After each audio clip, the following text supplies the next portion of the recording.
My name's Aaron Lucan. These are my musings on insolvency and business prosperity, and this is the ride to work.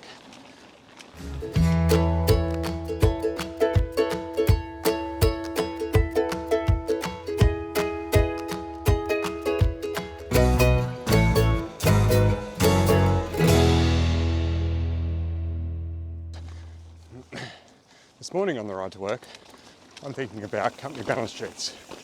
Now, insolvency is primarily a cash flow test, and so most people expect you're going to find evidence of insolvency primarily in either the profit and loss or the cash flow statement. But in fact, where we most commonly see these is in the company's balance sheet, and so this is my top 5 balance sheet nightmares. Coming in at number 5 on my list of balance sheet nightmares is equipment finance loans, and in particular, loans for luxury motor vehicles or other lifestyle items. And we see this particularly in small companies with turnover, say, under $2 million. This can be a significant cash flow drain on that company. It can make it very hard to pay trade creditors or remit taxes in times of low cash flow.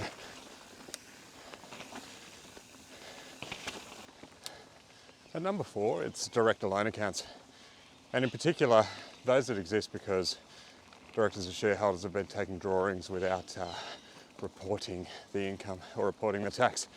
Now, this is something that is often overlooked when assessing a company's financial position, but is one of the biggest red flags I look for whenever I'm looking at a new client.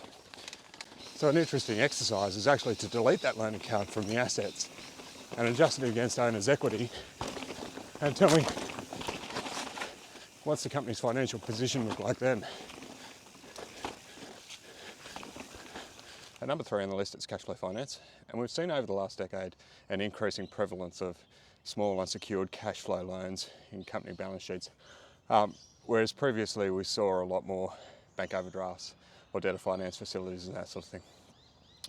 But the very existence of these is a strong indicator that a company can't afford to pay its debts from its own resources. And we get particularly concerned when we see these sort of short-term loans as a long-term fixture on the balance sheet, or even worse still, where there are multiple facilities from multiple different lenders. Coming in at number 2 on my list is withholdings, and here we're talking about PAYG and superannuation on wages and salaries, as well as GST. Now, there's 2 main reasons why companies tend to accumulate withholdings debts, and these are poor management, and that is failing to withhold these amounts in the first place, and then the second is cash flow pressures, which is forcing the company to dip into these funds in order to pay their trade creditors. Whatever the cause though, the result is the same. It means that company then needs to find the money to pay those withholdings out of future trading or future profits. And now to my number 1 balance sheet indicator of insolvency, and that's ratio analysis. Now, there's plenty of different ratio formulas you can Google. What I go to is, I guess, the super current liability. So I'm looking at accounts payable, plus I'm looking at the withholdings.